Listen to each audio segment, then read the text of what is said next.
എല്ലാ കൂട്ടുകാരും ചോദിച്ച ചോദ്യത്തിനുള്ള ഉത്തരവായിട്ടാട്ടോ ഇന്നത്തെ വീഡിയോയിൽ വന്നിരിക്കുന്നത്. കാരണം എൻ്റെ ജോലി എന്താണ് എന്നുള്ളത്. എല്ലാ കൂട്ടുകാർക്കും കാസിം ഭായ് വ്ളോഗ്സിൻ്റെ പുതിയൊരു വീഡിയോയിലേക്ക് സ്നേഹസ്വാഗതം.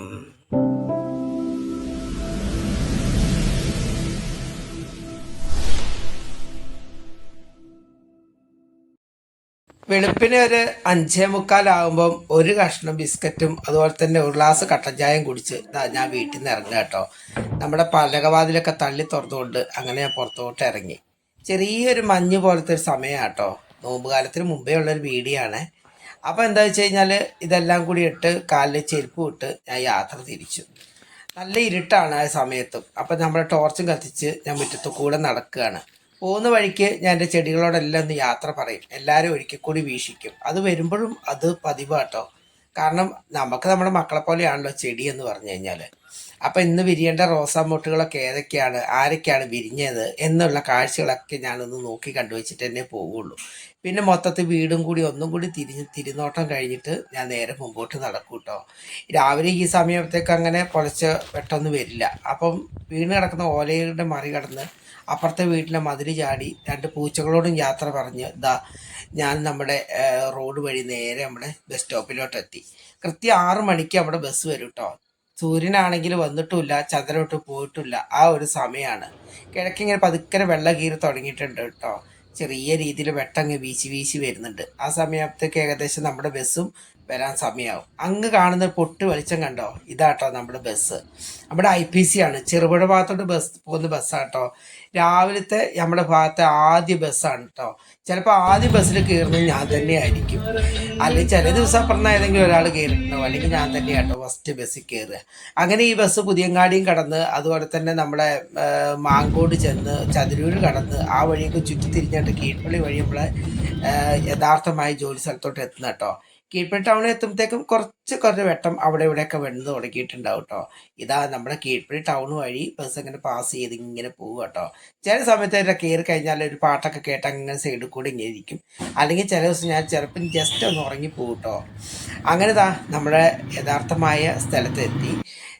ഇനിയിപ്പോൾ നേരെ പോകുന്നത് നമ്മുടെ കടയുടെ ബാക്ക് ഭാഗത്തൂടെ കേട്ടോ ഉള്ളിലോട്ട് പ്രവേശിക്കുന്നത്. കാരണം ഫ്രണ്ട് ഭാഗം തുറന്നിട്ടുണ്ടാവില്ല. അപ്പം ഞാൻ എൻ്റെ ബാഗ് കൊണ്ട് കടയിൻ്റെ ഒരു മൂലയ്ക്ക് വെച്ചു, വാച്ച് ഊരി ബാഗിൻ്റെ ഉള്ളിലേക്ക് വെച്ചു. എന്നിട്ട് ബാഗൊക്കെ സൈഡ് മാറ്റി വെച്ച് നേരെ റെസ്റ്റോറൻറ്റിലോട്ട് കടന്നു കേട്ടോ.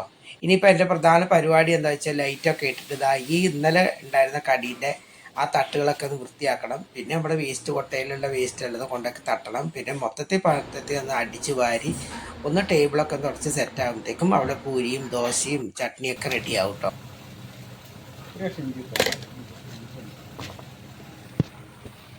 ചേട്ടാ ഒരു ഹായ് പറയും. ചേട്ടാ ഒന്ന് നോക്കിക്കൂടെ, ഇവിടെ നോക്കിയാൽ ഒറ്റ നോട്ടം നോക്കിയാൽ ഒരു ഹായ് പറയും. Hi hi. ഇതാട്ടോ നമ്മുടെ 3 പ്രധാനപ്പെട്ട ആൾക്കാർ. ഒന്ന് ഷാജിയേട്ടനും പിന്നെ ഞാനും അതുപോലെ പണ്ടാരിയും. ഇന്ന് 2 പേര് ലീവായിരുന്നു. നമ്മുടെ ചായ എടുക്കുന്ന ചേട്ടനും അതുപോലെ തന്നെ കിച്ചണിലുള്ള ചേച്ചി ലീവായിരുന്നു കേട്ടോ. അതുകൊണ്ട് ഈ ജോലിയെല്ലാം ഞങ്ങൾ തന്നെ ഏറ്റെടുത്തു. പാവയ്ക്ക കട്ട് ചെയ്യുക. എന്നാൽ ഉച്ചക്കത്തെ നമ്മുടെ പ്രധാന തോരൻ പാവയ്ക്കയാണ്. അതുകൊണ്ട് പാവയ്ക്കൊക്കെ ഇത് സെറ്റ് ചെയ്ത് കൊടുത്തു. സാമ്പാറിനുള്ള കഷ്ണമൊക്കെ ഞാനെല്ലാം കട്ട് ചെയ്ത് റെഡിയാക്കി കൊടുത്തു കഴിഞ്ഞാൽ പിന്നെ പണ്ടാരി വേമ്പേ ഉണ്ടായിക്കോളൂ കേട്ടോ. ഷാജിയേട്ടനും അതുപോലെ തന്നെ അരപ്പിൻ്റെ കാര്യമൊക്കെ ശരിയാക്കി വെക്കുന്നുണ്ട്. പിന്നെ അതിൻ്റെ കൂടെ ഇടയ്ക്കിടയ്ക്ക് തീ ഒന്ന് റെഡിയാക്കി എടുക്കാൻ വേണ്ടിയിട്ട് തിരിച്ചും മറിച്ചും കൊള്ളിയിട്ട് കൊടുക്കുക കേട്ടോ. കുറച്ച് പച്ചവിറകാണ് ഉണ്ടായിരുന്നത്. പിന്നെ കൂടാതെ ഗ്യാസും ഉണ്ട്. അപ്പോൾ ചോറൊക്കെ വെക്കുന്ന നമ്മുടെ അടുപ്പിലാട്ടോ. പിന്നെ ഇടയിൽ കൂടെ നമുക്കിങ്ങനെ ഓരോ ഓർഡർ വരും, ചായയും കടിയും എല്ലാം കൊടുക്കാൻ വേണ്ടിയിട്ട്. അത് ഡെലിവറി പോലെ ഓരോ സ്ഥലത്ത് ഞാൻ കൊടുക്കും കേട്ടോ. പിന്നെ അവരോടൊക്കെ ഓരോ കഥ പറഞ്ഞ് ഇങ്ങനെ നടക്കും. അപ്പം ഇതാട്ടോ ഞാൻ ജോലി ചെയ്യുന്ന ടൗണ്. അപ്പോൾ ഈ ടൗൺ ഏതാ ഞാൻ ഇത്രയും നേരമായിട്ട് പറഞ്ഞില്ല, ഞാൻ ഇനി പറയാനും പോകുന്നില്ല. അറിയുന്ന ഏതെങ്കിലും കൂട്ടുകാരുണ്ടെങ്കിൽ താഴെ വന്നിട്ട് കമൻറ്റ് ചെയ്ത് പറഞ്ഞോളൂ കേട്ടോ. അപ്പോൾ വീണ്ടും ചായക്കാരില്ലാത്തതുകൊണ്ട് ഇടയ്ക്കിടയ്ക്ക് ചായ എടുക്കാനും പോകും കേട്ടോ. ചായ എടുക്കുക എന്നുള്ളത് എനിക്ക് പണ്ടേ ചെറുതായിട്ട് അറിയുന്ന കാര്യമാണ്. പണ്ട് നമുക്ക് സ്വന്തമായിട്ട് ചായക്കട ഉണ്ടായിരുന്നു. പിന്നെ റെയിൽവേ സ്റ്റേഷനിൽ ഈ ഒരു ചായ അല്ലല്ലോ, നമ്മൾ മൊത്തത്തിൽ കൂട്ടി വെച്ച് ക്യാനിൽ വെച്ച് പാലും വെള്ളം വെച്ചിട്ട് ടീ വേ കൊടുക്കുന്നുണ്ട്. നമുക്ക് അത്ര റിസ്ക് ഇല്ല റെയിൽവേ സ്റ്റേഷനിൽ ചായ എന്ന് പറഞ്ഞു കഴിഞ്ഞാൽ. ഇതല്ല, ഇത് ഓരോരുത്തർ ലൈറ്റ് ചായ, മീഡിയം ചായ, കടുപ്പം കുറഞ്ഞ ചായ, വിത്തൗട്ട് ചായ എന്ന് 150 കൂട്ട സൈസ് ചായ ആയിരിക്കും കേട്ടോ 150 ആൾക്കാർക്കും. ചില സമയത്ത് ഭ്രാന്ത് പിടിക്കും ഓർഡർ കേൾക്കുമ്പോൾ തന്നെ. അപ്പോൾ അത് ഇച്ചിരി അങ്ങോട്ടും ഇങ്ങോട്ടും മാറി കഴിഞ്ഞാൽ ബാക്കിയുള്ള ചീത്തയും കേൾക്കും കേട്ടോ. അങ്ങനെ എല്ലാം കഴിഞ്ഞിട്ട് അടുത്ത പരിപാടി ഇതാ ഞാൻ പ്ലേറ്റ് കഴുകാൻ പോവുകയാണ്. ചേച്ചി ഇല്ലാത്തതുകൊണ്ടാട്ടോ അന്ന് ഈ പരിപാടി എല്ലാം എൻ്റെ തലയിൽ നമ്മുടെ തലയിൽ വന്ന് വീണത്. അത് ഞാനാണെങ്കിൽ ഷാജിയേട്ടനാണെങ്കിൽ മാറി മാറി എടുക്കും കേട്ടോ. നീ ചെയ്യല ഞാൻ ചെയ്യുക അങ്ങനെയൊന്നുമില്ല. ഞാൻ കാണുന്നുണ്ടെങ്കിൽ ഞാൻ എടുത്ത് വേഗം എടുത്ത് കഴുകും, അല്ലെങ്കിൽ പിന്നെ ഷാജിയേട്ടൻ കഴുകും കേട്ടോ. ഇന്ന് പിന്നെ പ്രധാനപ്പെട്ട കുറേ ഞാൻ തന്നെ കഴുകി കൊടുത്ത് ഷാജിയേട്ടന്. പിന്നെ ഷാജിയേട്ടൻ അവിടെ വേറെ പണ്ടായിട്ട് ഹെൽപ്പ് ചെയ്യേണ്ട കുറേ പണികളുണ്ടായിരുന്നു. ഫ്രണ്ടിൽ തിരക്കില്ലാത്തതുകൊണ്ട് മുതലാളി ഒറ്റയ്ക്കാട്ടോ ഇന്ന് ഫ്രണ്ടിലെ ഫുള്ള് കാര്യം നോക്കുന്നത്. പിന്നെ ഇതെല്ലാം എന്താ പറയുക, പിന്നെ അതിൻ്റെ ഇടയിൽ കൂടെ കുറേ ചെമ്പും പാത്രം എല്ലാം കഴുകി എടുക്കാനുണ്ടായിരുന്നു. ഞാൻ ഓരോ ഭാഗത്തുനിന്ന് കഴുകി ഒതുക്കി ഒതുക്കി വെക്കുക. ഒരു ഭാഗത്ത് ഷാജിയേട്ടൻ ഡാൻസ് കളിച്ചുകൊണ്ട് എല്ലാം കൊണ്ട് തരുന്നു കേട്ടോ. അതാണ് ഏറ്റവും രസകരമായ കാര്യം. ഷാജിയേട്ടൻ അവിടെ ചെമ്പും പാത്രം കൊണ്ടിട്ട് ഡാൻസ് കളിക്കുകയാണേ.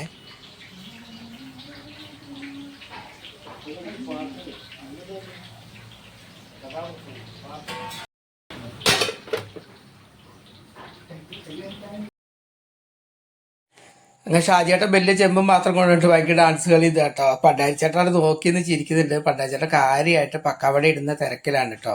ചില സമയത്ത് ഞങ്ങൾ കിച്ചണിൽ ഭയങ്കര രസമാണ്. ഭയങ്കര പാട്ടും കഥ കുറച്ചിലും ചിരിയൊക്കെ ആയിട്ട് അങ്ങനെ മുന്നോട്ട് പോവുകയാണ്. ഹോട്ടൽ ജീവിതമൊക്കെ അങ്ങനെയാണ് കേട്ടോ. ഒരുപാട് പേരെ പരിചയപ്പെടും. പിന്നെ ചില ദിവസങ്ങളൊക്കെ അങ്ങോട്ടും ഇങ്ങോട്ടും ചില കശറ പുശറ വർത്താനമൊക്കെ ഉണ്ടാവും. എന്നാലും മൊത്തത്തിൽ സന്തോഷമുള്ള കാര്യമാണ് കേട്ടോ. പിന്നെ അതെല്ലാം കഴിഞ്ഞിട്ട് നമ്മുടെ പഞ്ചായത്തിൽ ഞാൻ ചായ കൊടുക്കാൻ പോയിട്ടുണ്ടായിരുന്നു. അപ്പോൾ പഞ്ചായത്തിൽ കുറേ പുതിയ ചെടികളൊക്കെ വന്നിട്ടുണ്ടായിരുന്നു കേട്ടോ. അപ്പോൾ അതൊക്കെ മൊത്തം കണ്ടപ്പോൾ നോക്കി. നമ്മൾ അലോക്കേഷ്യ എലഫൻ്റ് ഇയർ ഉണ്ട്, പിന്നെ അതുപോലെ തന്നെ നമ്മുടെ അഗ്ലോണിമ ഉണ്ട്, പിന്നെ എന്തൊക്കെയോ കുറച്ച് വെറൈറ്റി ചെടികളൊക്കെ കൊണ്ടുവച്ചിട്ടുണ്ട്. ഹരിതം സുന്ദരം എന്ന ഇതിൻ്റെ ഭാഗമായിട്ട് നമ്മളെ പഞ്ചായത്തിൽ എല്ലാ കുറേ പ്ലാന്റുകളൊക്കെ കൊണ്ടുവച്ചിട്ടുണ്ട്. അതുപോലെ തന്നെ നമ്മുടെ കടയോട് ചേർന്നിട്ടുള്ള KJ മൊബൈൽസ് ആൻഡ് ഇലക്ട്രോണിക്സ് പറഞ്ഞ ഷോപ്പാട്ടോ. ഒരു കുഞ്ഞു ഷോപ്പാണ് നമ്മുടെ ജോമോൻ്റെ. ജോമോനും അവിടെ കുറച്ച് ചെടികളും കാര്യങ്ങളൊക്കെ കൊണ്ടുവച്ചു. നല്ല രസമാട്ടോ. അവനില്ലാത്ത ദിവസം ഞാനും കുറച്ച് നനച്ച് കൊടുക്കും. ഞാനും കുഞ്ഞിനായിട്ട് 1-2 പ്ലാന്റുകൾ അവിടെ കൊണ്ടുവച്ചിട്ടുണ്ട് കേട്ടോ. കാരണം എനിക്ക് ഭയങ്കര ഇഷ്ടമാണല്ലോ. അത് ഇതിൻ്റെ പ്രധാനപ്പെട്ട ഭാഗം എന്ന് പറഞ്ഞു കഴിഞ്ഞാൽ ഇവിടെ ഇതുപോലെ പച്ചപ്പിൽ ഈ ഒരു വള്ളിയുള്ള പ്ലാന്റ് ഇല്ലേ, ഇതിൻ്റെ പേര് എനിക്ക് അറിയത്തില്ല, പക്ഷെ ഭയങ്കര ഒരു ഉപയോഗമുള്ള പ്ലാന്റ് കേട്ടോ. ഇപ്പോൾ ഒരു വെയിലത്ത് ആ കടയ്ക്ക് ഫുള്ള് തണൽ കൊടുക്കുന്ന ഒരു പിന്നെ ഭാഗമായിട്ടുണ്ട്. ഓരോ ദിവസം അതിങ്ങനെ നമ്മൾ സെറ്റ് ചെയ്ത് കൊടുത്തു കഴിഞ്ഞാൽ എല്ലാം മെടഞ്ഞ് നിൽക്കും കേട്ടോ അല്ലേ. പിന്നെ ഞങ്ങളുടെ പരിപാടി എന്ന് പറഞ്ഞു കഴിഞ്ഞാൽ അതെല്ലാം കഴിഞ്ഞിട്ട് കുറച്ച് വൈകുന്നേരം ആയപ്പോഴത്തേക്കും കുറച്ച് ഫ്രീ ആയപ്പോൾ ഞാൻ ഷാജിയേട്ടന് വിറകെടുത്ത് വെക്കാൻ പോയിട്ടോ. ഞങ്ങളെ കടേൻ്റെ പുറകിൽ ചെറിയൊരു ഇടുങ്ങിയ സ്ഥലത്താണ്, സ്റ്റെപ്പിൻ്റെ ചോട്ടിലാണ് വിറക് കൊണ്ട് വെക്കുന്നത്. അങ്ങനെ ഞാൻ ഷാജിയേട്ടന് വിറകൊക്കെ എടുക്കണം. അതിൻ്റെ ഇടയിൽ വലിയ മുട്ട ഭാഗത്തെ വിറകൊക്കെ ഉണ്ട്, എടുത്താൽ കിട്ടുന്നുമില്ല. പിന്നെ അത് വലിച്ച് വാരി എടുത്ത് ഞാൻ ഷാജിയേട്ടന് കൊടുക്കും. ഷാജിയേട്ടൻ അതെടുത്ത് അങ്ങോട്ട് ഇട്ടു. പിന്നെ അവിടുന്ന് പിന്നെ കൊണ്ടുപോയിട്ട് മേലെ നമ്മൾ തട്ടിൽ ഉണക്കാനിടും കേട്ടോ. അങ്ങനെ ഇടയ്ക്ക് മുതലാളി എന്തായാലും ഭക്ഷണം കഴിക്കാൻ അങ്ങോട്ടൊക്കെ പോകും. പിന്നെ ഞാൻ വന്നിട്ട് പൈസയൊക്കെ മേടിച്ചിടും. പിന്നെ ചില്ലറയൊക്കെ വേണ്ട കാര്യത്തിലൊക്കെ അങ്ങോട്ടും ഇങ്ങോട്ടൊക്കെ ബാക്കി കൊടുക്കലൊക്കെ ആയിട്ടോ.